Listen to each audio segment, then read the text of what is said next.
Good afternoon, everyone, and welcome to this webinar on enhanced customer experience with immersive technologies to drive sales.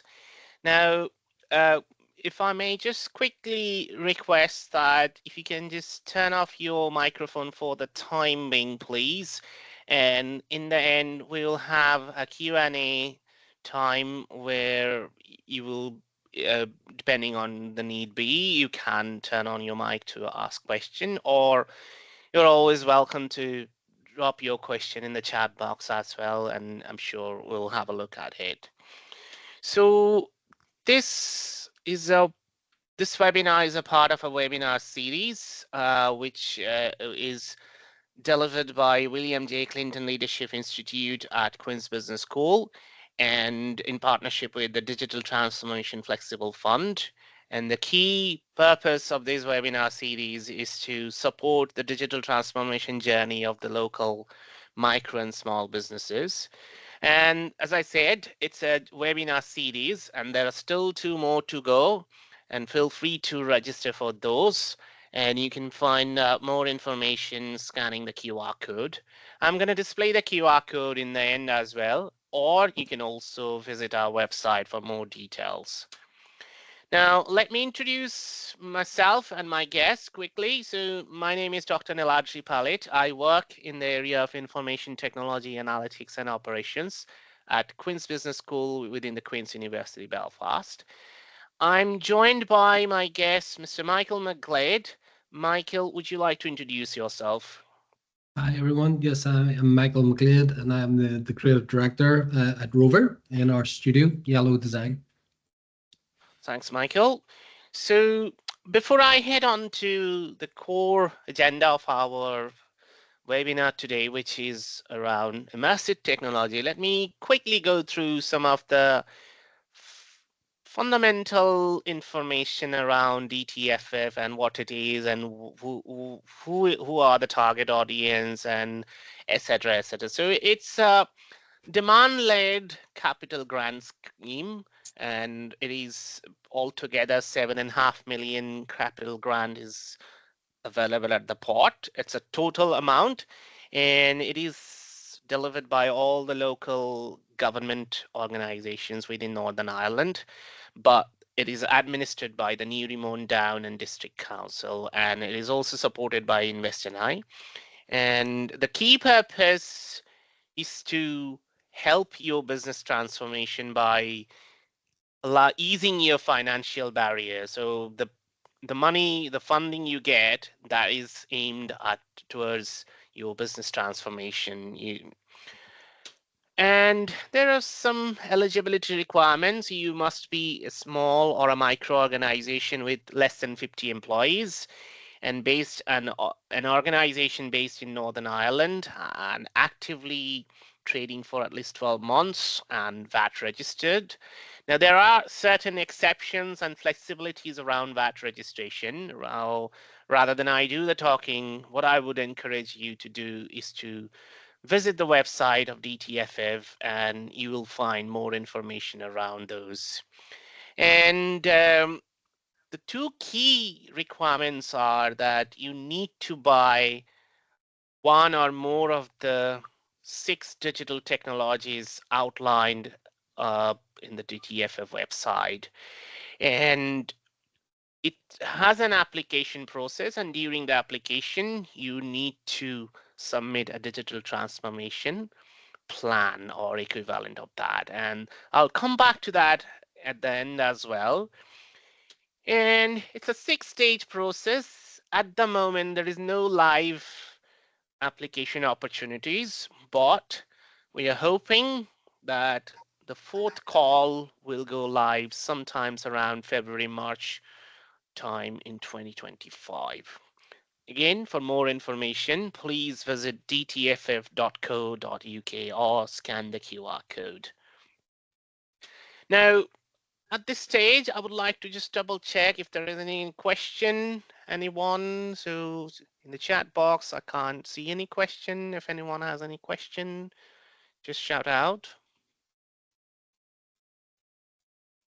No? Okay, so let's move on then. So the agenda for today's webinar is like first I will go ahead with talking about what are immersive technologies, and I will showcase some of the examples. And then I would hand over to my guest, Michael, where Michael will showcase some examples from his company. And then I will quickly come back to get your head around some further help and support mechanisms. And then finally, I will open the floor for some Q&A. That's the plan, okay? So let's start. So let's start with some fun facts because I always love fun facts when it comes to these fancy techs. Has any one of you have seen the movie Minority Report? If so, just type Y or yes in the chat box, and if not, you can just stay quiet or say no, but it would be good to have some responses. So feel free to type it out in your chat box. Okay, at least one of us have. Okay, one yes, one no. No, okay. Well, to be honest, I'm not also much into the sci-fi type of movies, but those who have seen, you probably remember Tom Cruise, the scene where Tom Cruise was navigating a screen pretty much in the thin air to fetch some information. So that's one sort of immersive tech. Now, how about how many of us are, or rather have seen the popular BBC series called Death in Paradise? Anyone? Death in Paradise? Anyone? No? Okay. Okay, some yes. Okay, very good. Now, those who have seen, do you remember the famous character Harry the Green Lizard?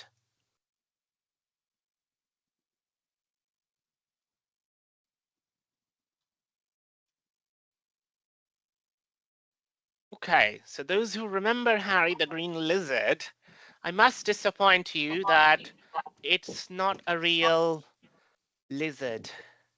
The last detective in one of the TV shows unveiled that Harry is not a real lizard. Harry was a brainchild of CGI. So that CGI has helped them to create some sort of augmented effect. Now, what are those? Like those type of like, reality, but not quite the reality. So we call those some sort of immersive tech that, some sort of simulated visualization or simulated effects. Now, if I look through academic journals as part of my job role is to do that because that's what my bread and butter. And there are plenty of examples. What are those immersive techs, etc. And I'm not going to bring those in. I can assure you of that for today's purpose. But even if I look at some of the well-known companies, how they have defined, I mean, again, various organizations have various definitions. But if I'm to understand what are those in more of a layman's term, the best analogy I can get is comparing it with the immersive swimming technique, and which is again like one of the swimming techniques, if I'm not wrong, being coined by famous one of the famous Japanese swimming trainers and on immersive swimming. So the key notion is immerse yourself into the water to experience the water. A similar type of notion goes here as well. The technology is there to help you to create some sort of virtual experience, immerse yourself to that. And depending on the degree of your immersion, we have various terminologies like in augmented reality, the real world around you is not replaced. Rather, on that real world, you superimpose some, graphics, pictures, text. Those who have used Google Lens, they can probably, connect with me straight away, what I'm going to say in a moment's time. So Google Lens, most of the Android phone these days have Google Lens, if not all. Then if I allow my Google Lens to scan, then let's say for example, I mean, this summer I had the fortune of traveling Europe, a bit of Europe, and unfortunately I'm not a multilingual person, and that really caused a little bit of language barrier problem, and especially where you know some something is written on a foreign language, depending on where I am, where I was, and I didn't understand what it was, and the problem got exacerbated where in the superstores because I have certain allergies. So I really needed to know what I'm buying. So I allowed my Google Lens to scan the language, and what it did, instead of the reality being replaced, it superimposed the translated version on top of the same language. It's just like on an augmented screen. So that's augmented reality. In the virtual reality, your surrounding to a is completely replaced by a simulated environment, and it's a full immersion. Now both augmented and virtual reality have their merits and demerits.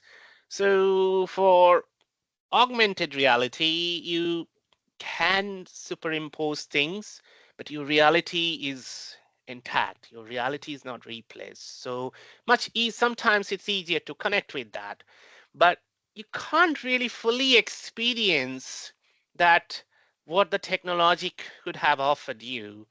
You can experience that in virtual reality world.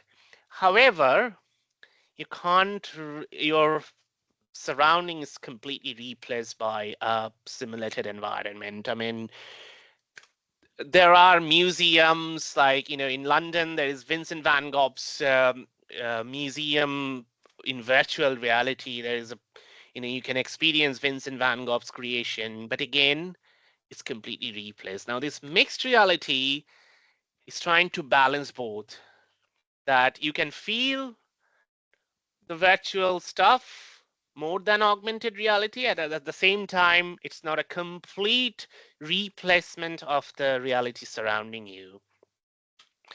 Now, the extended reality is a kind of like a combination of both all the terms, like all the technologies, AR, VR, and MR. So it's a kind of like an umbrella term.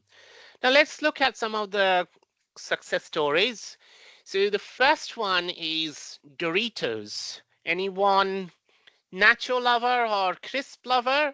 So those who they will understand that we need flavor, taste, and branding. Everything is important. Now, the fact is, for a nacho or a crisp company, for them, just differentiating based on flavor, taste, it's very difficult in a competitive market. So this company, Doritos, they came up with a very innovative idea. So they approached this company called Capitola VR. So they are VR based company, and they created some show. They hired some social media influencers to test one of the VR based Doritos battle game. Now the game is kind of like it's a shooting game where the ultimate aim is to climb a slopey mountain, achieve the high score. If you can go up to the top and collect the Doritos nachos.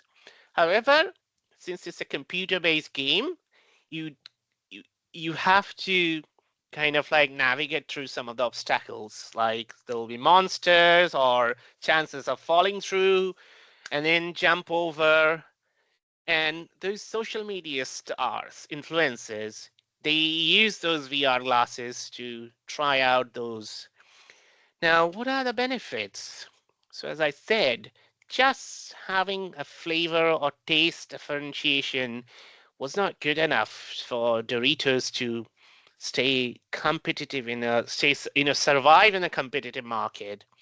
So they came up with this new serial way of engaging with more younger customer, and these type of brand differentiation strategies using famous people or more popular people is not a new idea. I mean, in the past, many organizations have banked on celebrities to endorse their products. Now, because social media influencers are very popular in the modern era.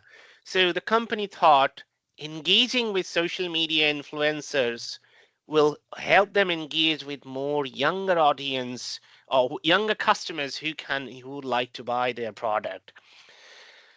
Next example is Turner Medical Research Solution, and this is an architectural solution provider for hospital, care homes, that type of organization. So they partnered with this company called WorldViz, and they created some sort of VR-based solution for these Riverside Shore Memorial Hospital in the US. And during the VR drill, they could actually add, remove, move physicians, nurses, admin staff within that simulated environment. And they even allow the staff member of the hospital to be part of that experiment.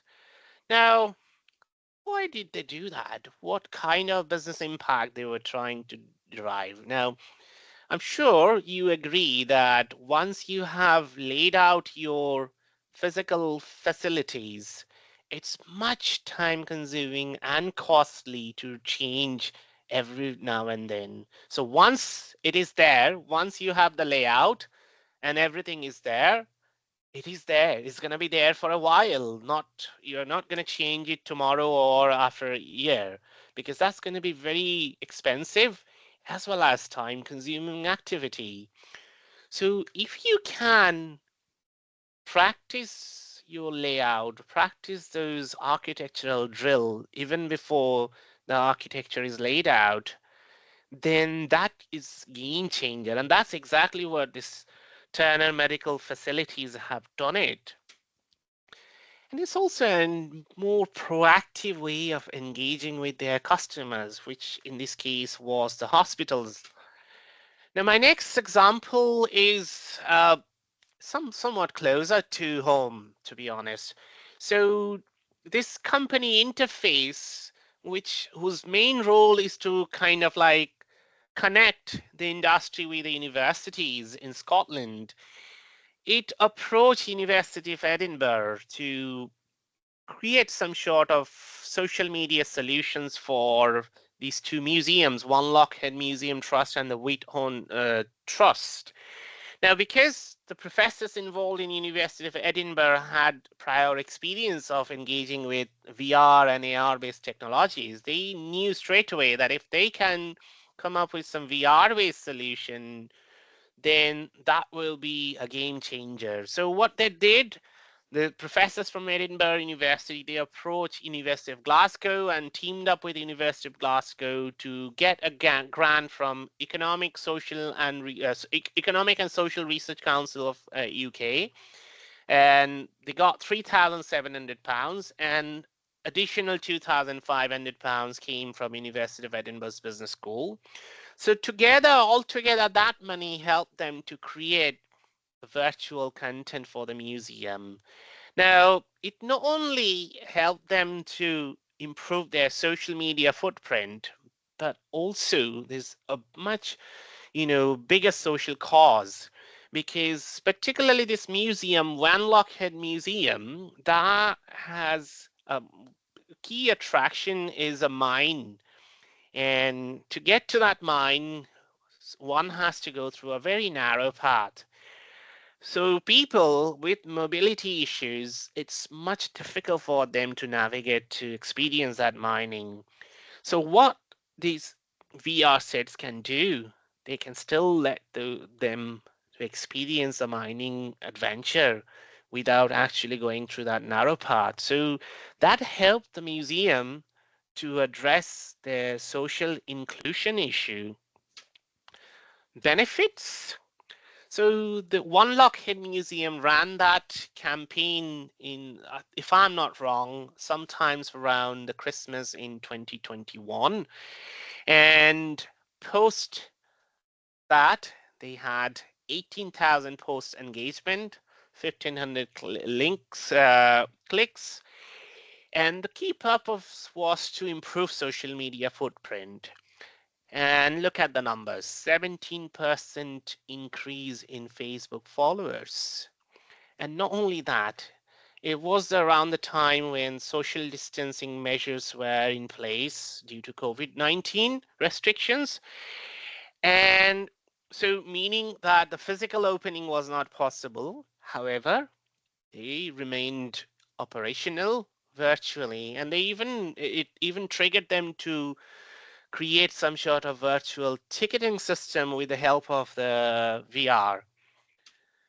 So if I summarize the possible business impacts in, what can it do for you, the virtual reality in SMEs, it can create those wow effect, like, if you look at the Doritos example, you can create virtual showrooms, virtual factories, which is more operational.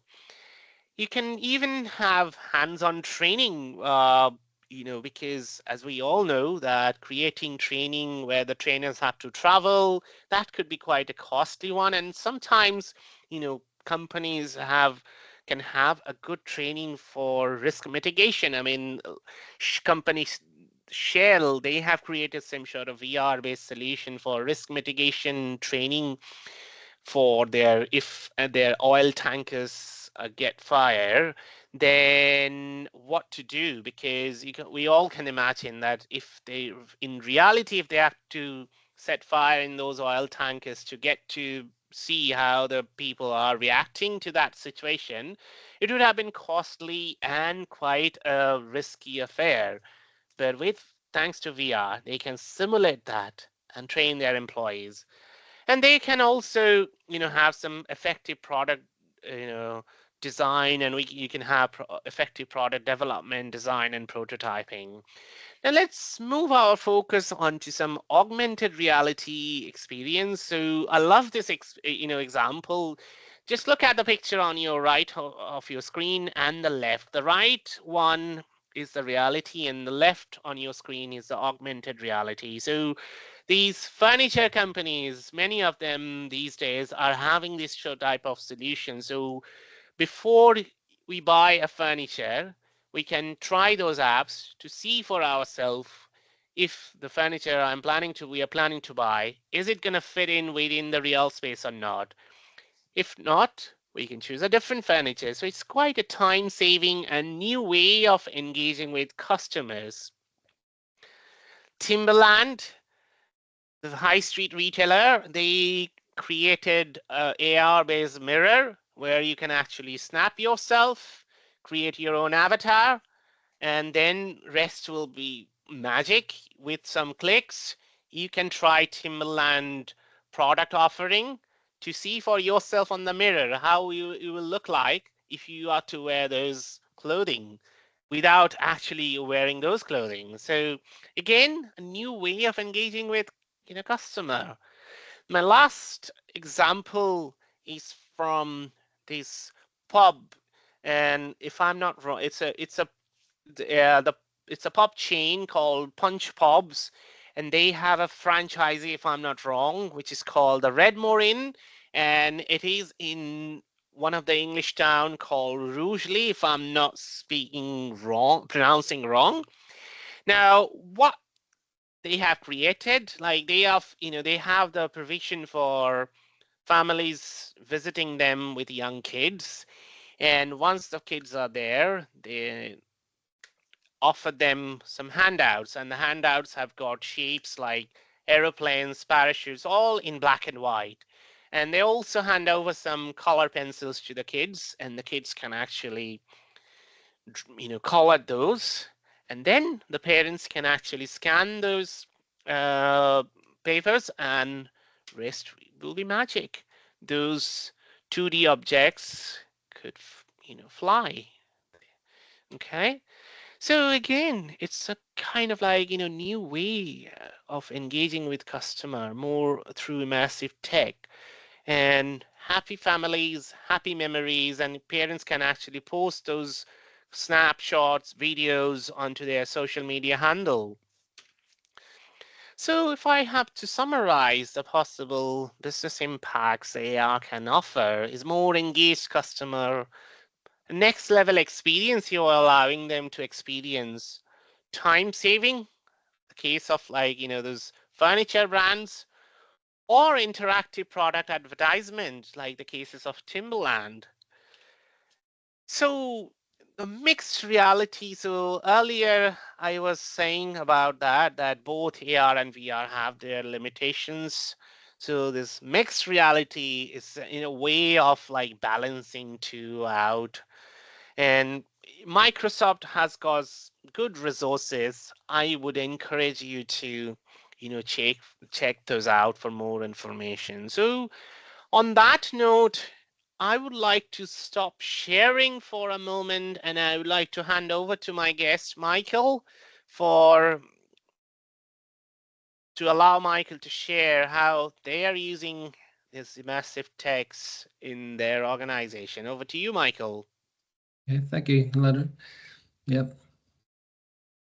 Yeah. Hi, everyone. Yeah, so Naladri, thank you for inviting me along today. And before I go sliding into the shores, I actually want to take time to talk about our own digital transformation.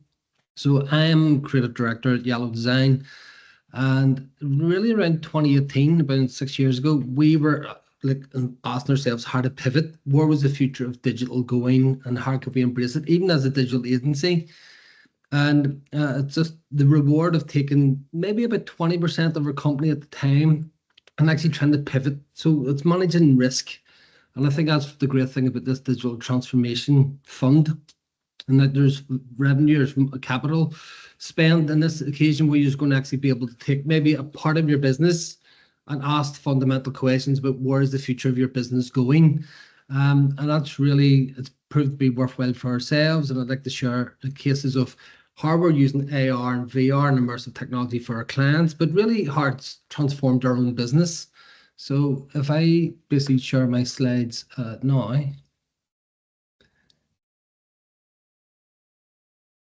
let me know if you're seeing that okay in the lad, right? Yep. A second. Yeah. So really for ourselves, there's different strands to the business. With AR 360, it was really working with a lot of our own existing clients here in the north of Ireland and actually further afield. Some of the names you'll recognise in regard to Thompson Aero or down in Portadown making aircraft seats, Conveyor Tech or up at Knott's Corner making conveyors belts. You've got the likes of Cubis and Lurgan, and then we've got international clients like Genko from China. But they've all got a common denominator, a common theme in regards to the business improvement. Exactly how is augmented reality, virtual reality, immersive technology going to improve their business? And this is where we have kind of been stepping in, and this will apply to yourselves. That you're trying to weigh up all these different technologies first and foremost. So, in regards to is it the virtual headsets, which are improving drastically over the last number of months and years, with the cost coming down? Can we make things widely available on desktop? With AR glasses coming on board, and then with even your own mobile device, your smartphone in your pocket. So it's a kind of balance out the working out the economics of your spend, especially in digital transformation, of what kind of technology is going to work best for you. Then there's also the content. As a company, you might find that you already have CAD models, you might already have SolidWorks or different files. Some can be customized and modeled, some can be made interactive in animation. But really, it is always answering this, asking this question: the business case, how can it improve? Can it be your customer engagement? Can it be improving your sales? Can it be improving internal training? And just different ways of asking yourselves where the actual business improvement is.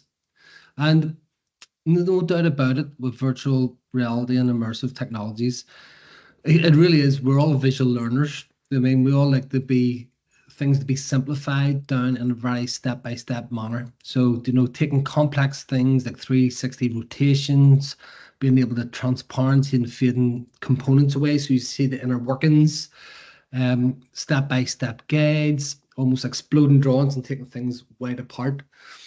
But also as well, just having like scaled down models, having things in multilingual, having real-time data that actually look at the way, the amount of interactions, who's using what, what's getting uptake. And that was the most powerful thing for even for our own company, because you're really using a gaming engine or a physics engine that drives immersive technology.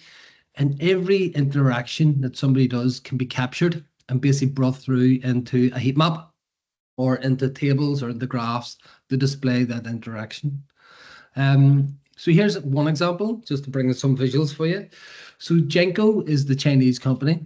They actually have not manufactured this product as yet, but they needed to get their sales guys out on the road. They needed to bring it to exhibitions in Munich there back in May.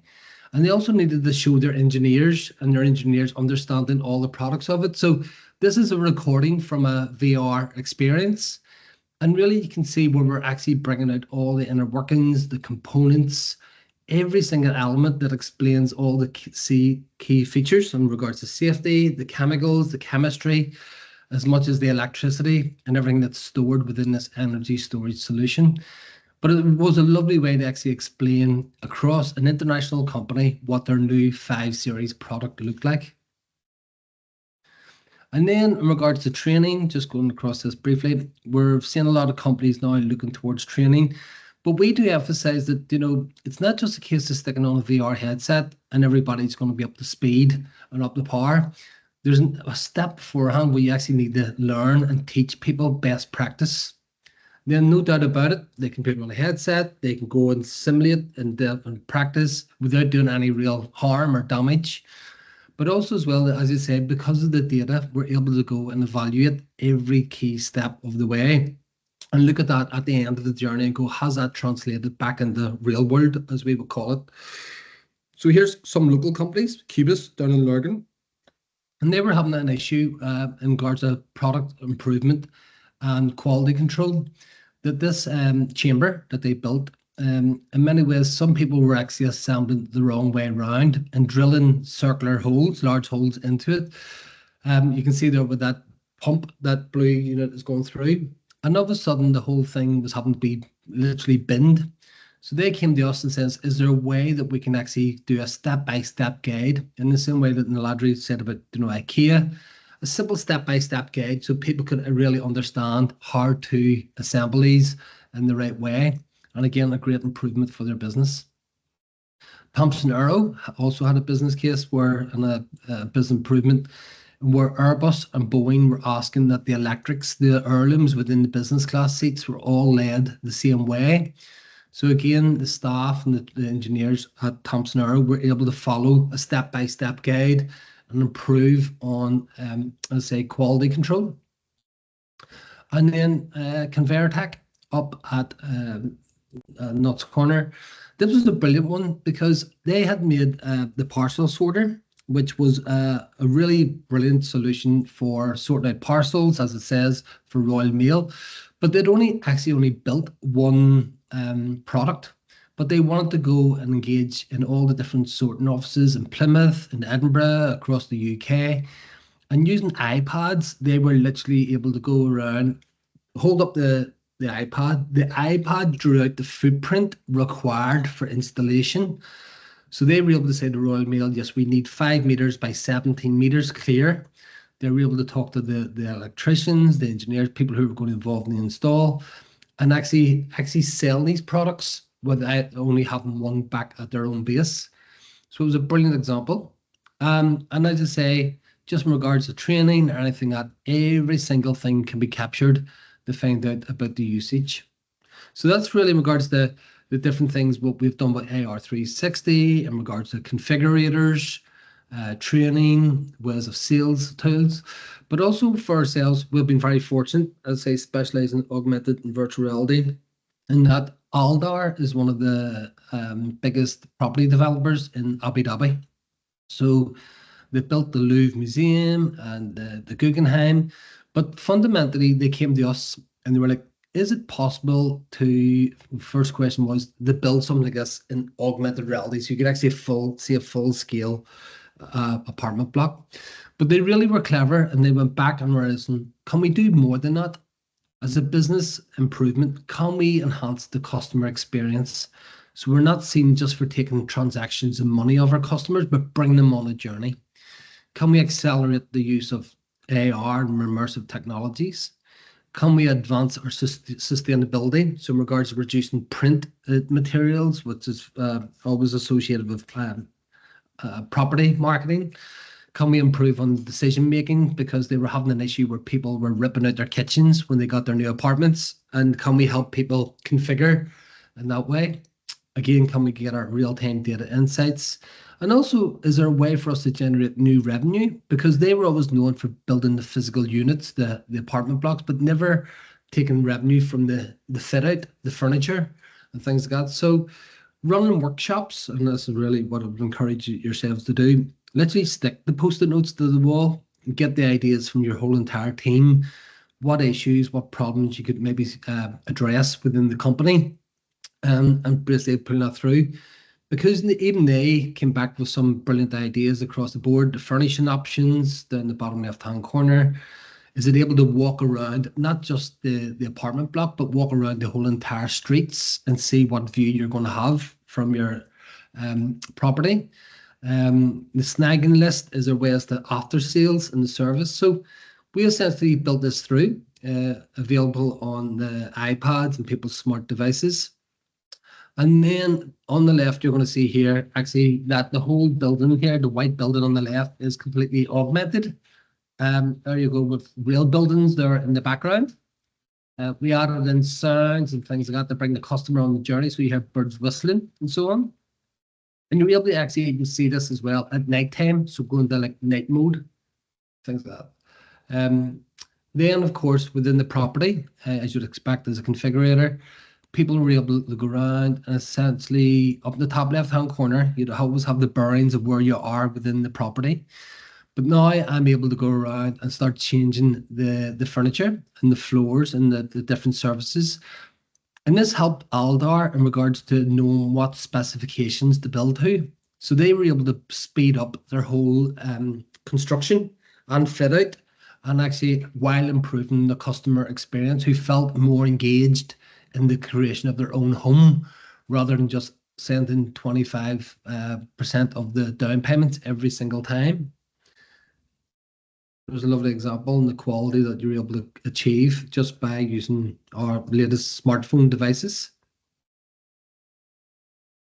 And then we extended that out. So in regards to making people aware as a brand experience, their payment and their process, progress report, what's happening in the whole development, and then customer support, come and see the showroom, customer support, but also after sales and aftercare, that just using the same device, capture a photograph and let us know if there's anything, a cracked tile or hairline cracks in the paint or plaster. And that just shows a holistic approach of how Aldar went through digital transformation on how they sell now their property. But that could be not just for property. You may have different physical products, and a configurator required just to help people visualize and understand exactly what your products are doing. And then this other area here, what I'm just going to go across, the third strand of our business is Rover, which is actually in the tourism. So Naladri touched upon museums, different experiences and different ways of engaging customer visitors and historical and different events. So we're probably best known that we have created the likes of Titanic at full scale down at Thompson Dock, working with the Titanic distillers, and people just using iPads and smartphones are able to see Titanic completely at full scale in Thompson Dock. And we're able to use transparencies and let people see within it and capture photographs, which is amazing that people are able to then take photographs and share out on social media. So anybody on the call within tourism, like they're just showing you that really the art of the possible in these next few slides. Also in regards to the piece walls and kind of chronicle order. So you'll see these walkable trails is also a very common thing within augmented reality. So here is the chronicle order of basically the Troubles, going from 1969 right through to the signing of the Good Friday Agreement, interactive with different videos and footage and different things going on. And the key thing to this is that it was also delivered multilingual, so supporting our local tour guides and basically putting that through. So I'll play a quick video of actually letting you see exactly how this kind of worked. So scan the activation code, and all of a sudden the walls came to life. Good evening. Here's an illustrated summary of the news, the latest film of events and happenings here at home in Northern Ireland. During August 1960. Yeah. So that's just an example, just showing you some local examples. There's Narnia, that's C.S. Lewis Square. So sometimes you hear the things about gamification. You might have a thing to gamify your own tourist attraction. So with C.S. Lewis Square, we basically made it when you approach from the Newtownards Road, a virtual wardrobe appears. You can go around C.S. Lewis Square, which I always laugh because it's a circle, and go and collect the lantern, the bow, the Turkish light for the points. And again, because Immersive is using gaming technology, you'll see that the quality of what's able to be produced to create Narnia. And this is what it looks like when you look through your own personal smartphone and device. And the gamification, and this one actually has immersive sounds and soundscapes. And as you see, just the quality that's able to be produced, it's quite phenomenal in that sense. And then just quick ones of anybody in tourism. A lovely series that we're using across Ipswich. And this is allowing characters being placed across. Kids can get involved in creating and meeting their own superheroes. And then these environments are basically being placed, 12 in total across Ipswich, all part of their digital strategy. And I say business improvement to get people into the city centre to spend money within the shops. So the school children's artwork there on the right hand side is integrated within the experience, and as I say, basically puts that through. So in many ways, that's really the great thing about it. And then just to mention, the data can be captured, heat mapped, and then all of a sudden you're getting intelligent data insights for the stakeholders and making the future decision making. So in many ways, there's a good snapshot of what we do in our studio. And there's my details there if anybody wants to check it out. But rover.com, and I say I'm more happy to take questions and answers later. Andrew, yeah? Thanks, Michael, and that was very insightful. So let's quickly look through some of the further help and support mechanisms, and then in the end, I will open the floor for Q&A for all of you. So earlier, I have talked about that one of the key things as part of your DTFA journey is you need to write down a kind of a business case equivalent that you have a digital transformation plan. Now, we do understand it's not something you do every day. So at times it could come as a daunting task for many of you. And it may not as well. Now, from our experience from the last three calls, we found that that is one area where often the applicants have struggled. Now, you call it fortunately or unfortunately, we cannot directly assist you by stating how and what should you write, okay, in your application. And the reason is quite obvious because we from the our end, William J. Clinton Leadership Institute, we are one of the delivery partners. So for avoidance of conflict of interest, we need to kind of take our hands off that direct, hands-on helping approach. However, I'm here gonna show you some of the further help and support mechanism which you can perhaps think about. Those are more of a longer term solution, I should say, that will help you to kind of like, it's the purpose of these support mechanisms is to kind of like train you, educate you, enhance your knowledge around those technology and what it can do for you, that type of thing, so that you yourself are very much prepared for writing up those transformation plans. So you can approach us, William J. Clinton Leadership Institute at Queen's University Belfast, and you can also approach further education colleges in across Northern Ireland. University of Ulster has got a data hub. Local councils have Go Succeed program, or Innovate. You can approach Innovate NI to explore what are the training and opportunities or similar support mechanisms they have, or any other similar support mechanism you have identified which might be beneficial for you to get ready for those DTFF type of applications. For more information, what I would suggest you, please visit the website dtff.co.uk/further support.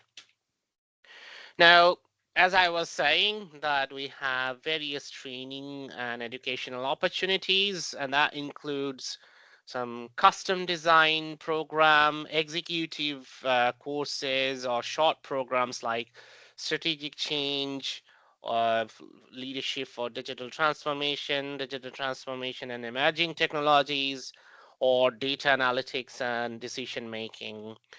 And all these recordings will be available on our YouTube channel, and you can check those out later on if you have missed out something. And as I have said at the beginning, that this is a part of a webinar series, so we still have got 2 more webinars to go on 19th and 26th of November. So do feel free to register, and the QR code is there. So that's pretty much it. So I'll just wait for a quick moment in case anyone is scanning the QR code, and then I will open the Q&A.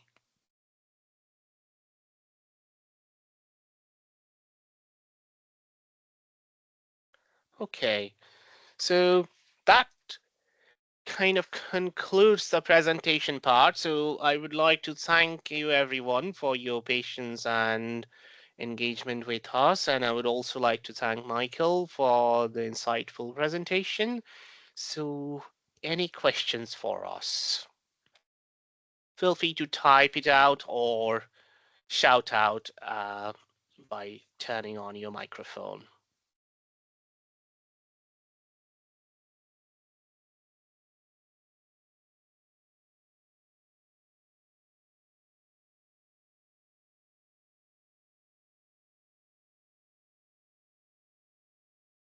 Yes. So some of you are typing, so let's wait.